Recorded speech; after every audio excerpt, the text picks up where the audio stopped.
Alright, so it is the 26th of February, 2015, and I'm just gonna film my ride from home to work in the morning.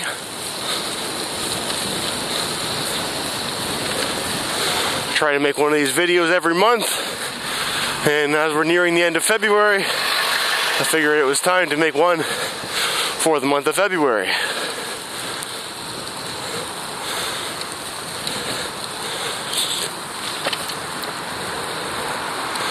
Last February I filmed a commuting video, which was on a very snowy day. So much snow that getting to work was pretty slow. And we've certainly had some days like that this winter. But during the month of February, we also get many days which are like today, which are really not that much different to ride on than riding on a summer day, because the roads are well plowed.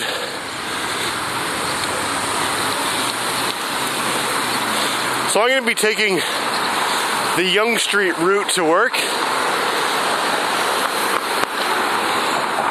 I've showed this general route once before in a video. I believe it was my November 2013 video. Some days, rather than taking my beloved Duplex Avenue in Jedburgh, I just take Yonge Street most of the way to work. And it's definitely a faster option, though you have to be a lot more alert because the cars are moving faster and there's parked cars all along the right hand side, which you have to avoid.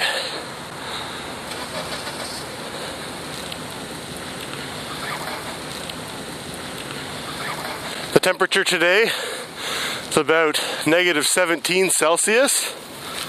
So not extremely cold, but not really very warm either. But I'm dressed for it, so it should be a good ride to work.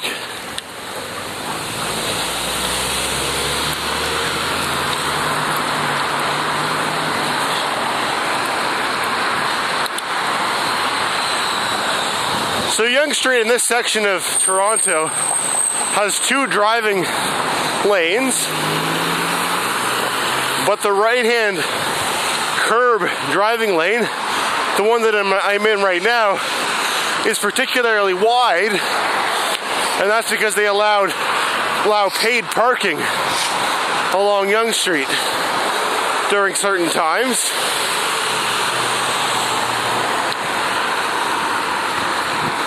On the northbound lane, they only restrict this parking here between 4 p.m. and 6 p.m. during the afternoon rush. So if you're riding northbound on Yonge in the morning, like I do for my commute, you have parked cars to deal with.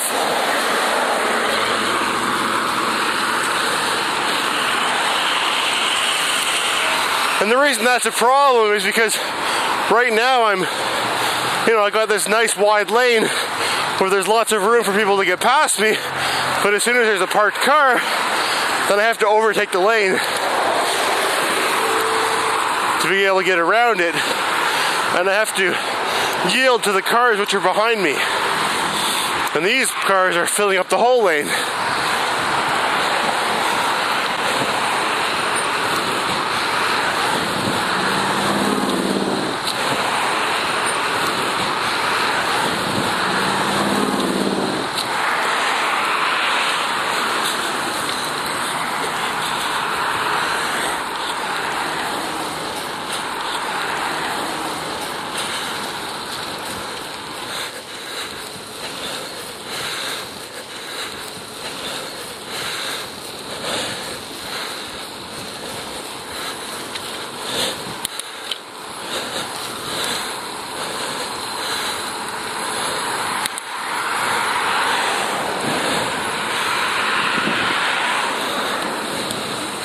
The last video which I posted on my YouTube channel was a video that I filmed on the weekend while I was visiting Ottawa, Ontario. And the video I last posted was my skate on the Rideau Canal. And that video was in a similar format to the one that I'm filming right now, where I had a camera which was mounted to something stable as I skated, and I had my voice microphone hooked up, and I was narrating the ride, narrating the skate as I skated, as if you were there joining me while I was skating. And although I've seen people do similar videos to what I'm doing right now with biking and narrating, I've never seen that kind of thing with skating. So that should be an interesting video for people to enjoy. I'll provide a link in the description of this video so you can go and watch that if you haven't already seen it.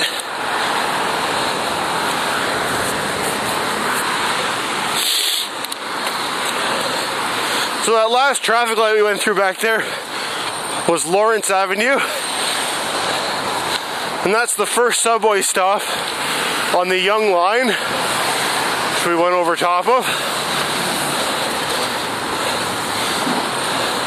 In Toronto we have a subway which runs below Yonge Street, the street that we're on right now. And it goes all the way from almost at the lake where Union Station is, all the way up to Finch Avenue, which is almost the very top northmost point of Toronto.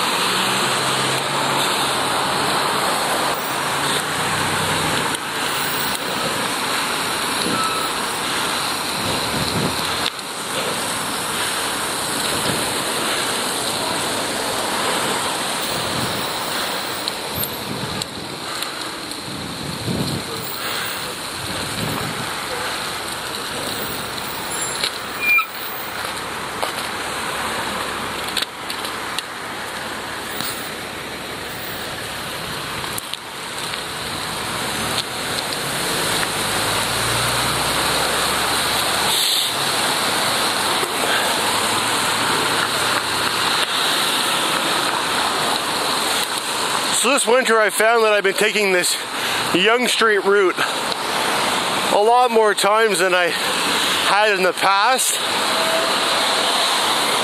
particularly in the morning. I don't normally take Yonge Street when I'm coming home, but in the morning I find that it's not too bad. I guess because I start work fairly late,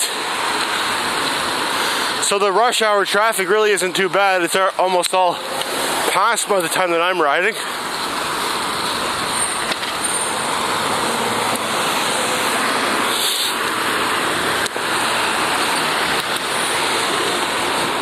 And I think I just find with winter riding when it's cold, I usually like the most fast, efficient route for getting to work.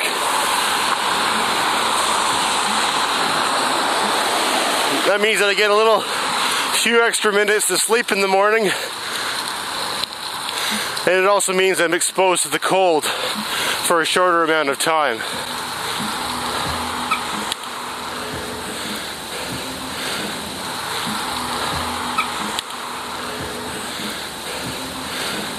So this intersection here is called Yonge Boulevard, and it's where the Loblaws grocery store is located. And we're just about to go down the big hill, the Hogs Hollow Hill, the big valley which is in between my home and work that I have to go down and climb up every day, going back and forth between home and work. So here we go down the big hill.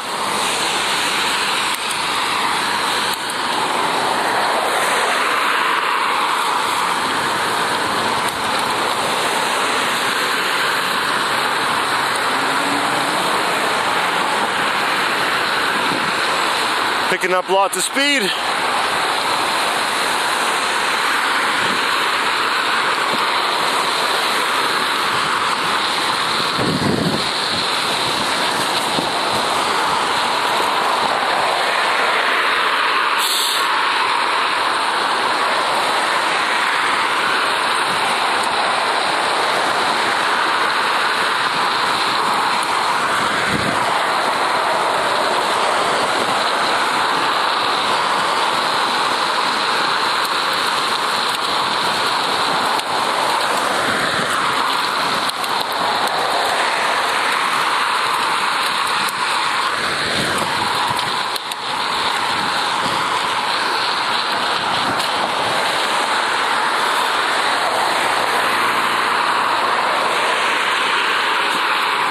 And as you can see, the road is completely clear in the middle of it at least, so it's quite safe for biking on.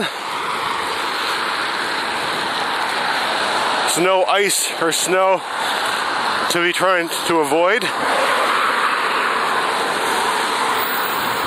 I'm riding my Rally Sport bike today, as opposed to my green machine that has the studded tires on it. I'm able to use this Rally Sport probably this winter. It seems like about 75% of the time at least I've been riding it. At the moment I'm actually stuck riding this bike every day because last week I broke an axle on my green machine, the one with the studded tires, and I haven't quite gotten around to fixing it with going to Ottawa and everything on the weekend.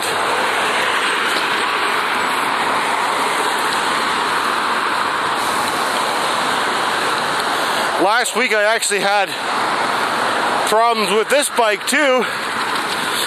I got a slow leak in one of my tires when I was coming home on I think it was Wednesday night. So I just switched over to the green machine for a few days, and that's when my axle broke.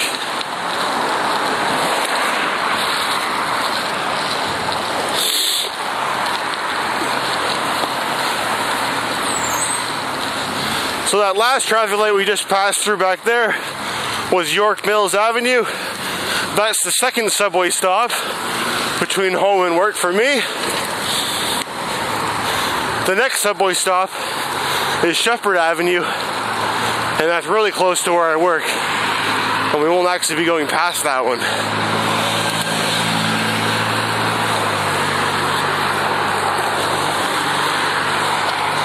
I actually took the subway to work on Monday and Tuesday of this week, and left my bike at home.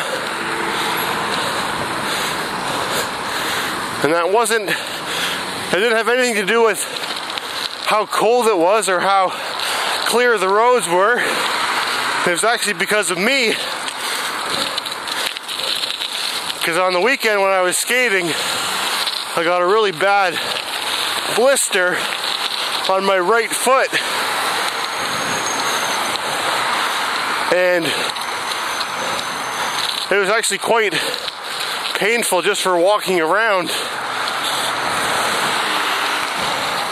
And I figured I probably would be able to bike, but I figured, well, it was so fresh and still just getting started healing, I didn't want to aggravate it any more than I needed to. So I decided not to ride my bike those days. Take the subway instead and give my blister a fighting chance to get healed up nice and quickly. And I think that paid off, because yesterday and today I've been able to ride my bike with almost no trouble.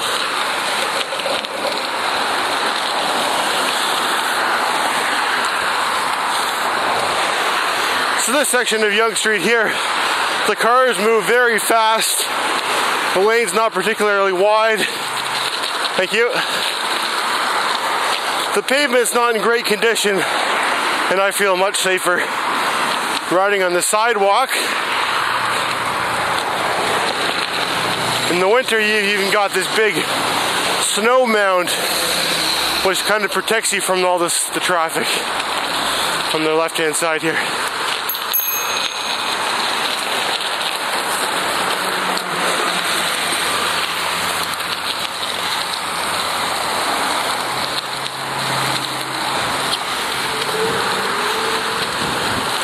I actually find taking this route a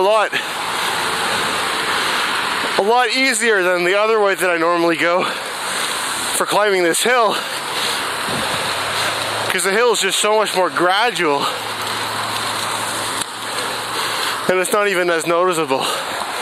Whereas the route that I take, which is on side streets, it compounds this hill into a very short distance, and you end up working really hard to climb up it.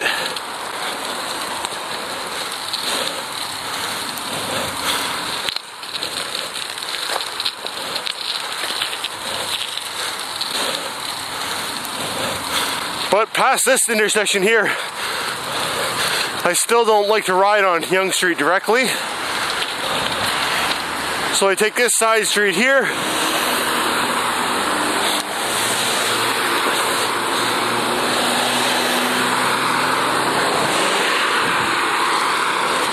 and then I go left here to where the sign says 2401 East. 401 is our major busy highway, and it's not safe or legal for people to ride bikes on it. So I'm not going to do that, but I am going to turn left here onto this multi-use sidewalk, which is actually not a multi-use sidewalk, it's just a sidewalk, but it's used for more things than just walkers. And then we use this to pass underneath the 401.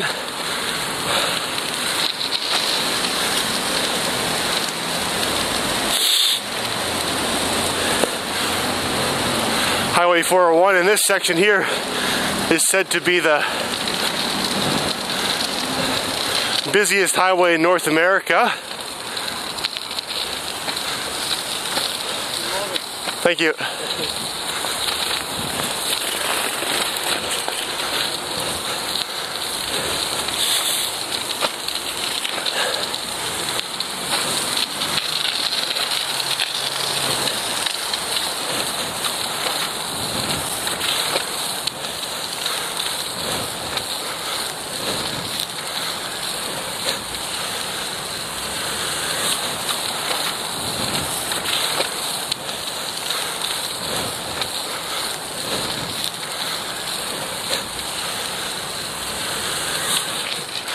And then we go on this little sidewalk here.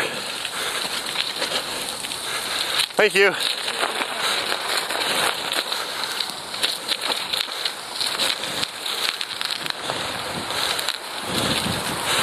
Which leads to this street called Harrison Garden. It's a street with lots of big condos on it. And there's a lot of wind that comes through here because of those buildings. It's a wind tunnel effect that happens.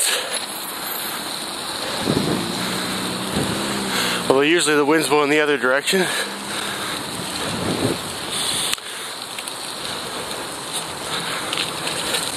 And we're very close to work now.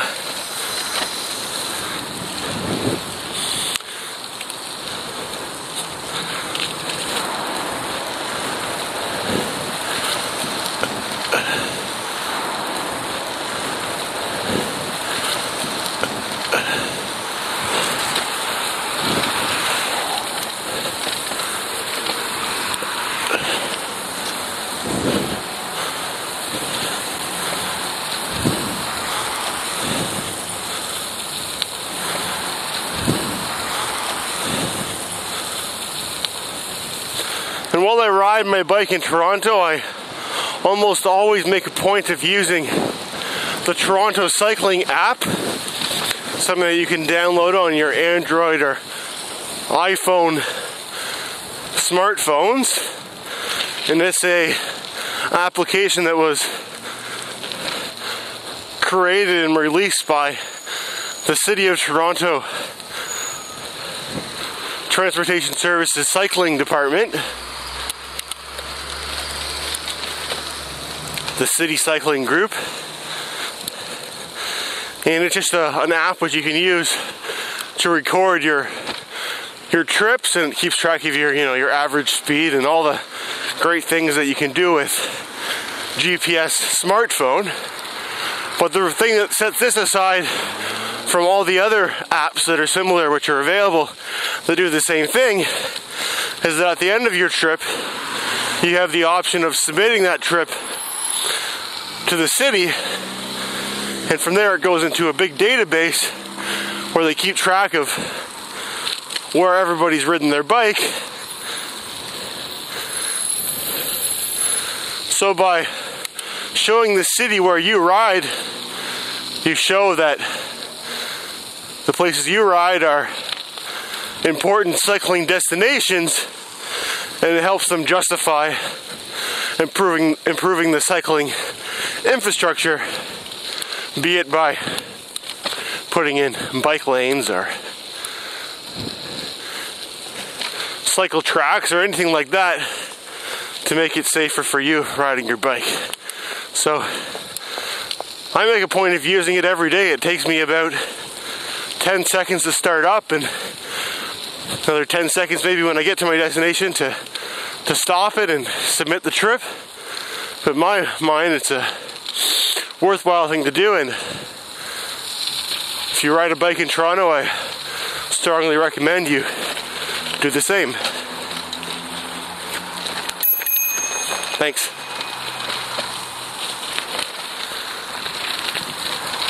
Alright, so here we are at Sheppard Avenue. This is where the Sheppard subway station is. I'm just going to walk my bike across this crosswalk here so I can get across to the other side.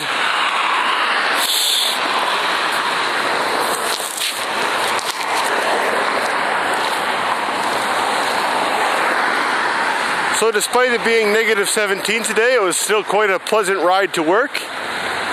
I do enjoy my commute every day, even when it's really cold. On those 2 days earlier this week when I didn't ride and I took the subway instead, I really did feel like there was something missing in my day. It also made running errands in the evening a lot more challenging, because normally I just will stop and pick up groceries or go to the hardware store or whatever I've got to do on my way home. But when I'm taking the subway, I have to walk to those places, and those places usually aren't that convenient to walk to. So I really did find it an inconvenience having not ridden my bike. So that's why I'm glad to be back on. But anyways, I hope you enjoyed joining me for my trip to work. I encourage you to try riding to work if you haven't done so before. Anyways, thanks for watching.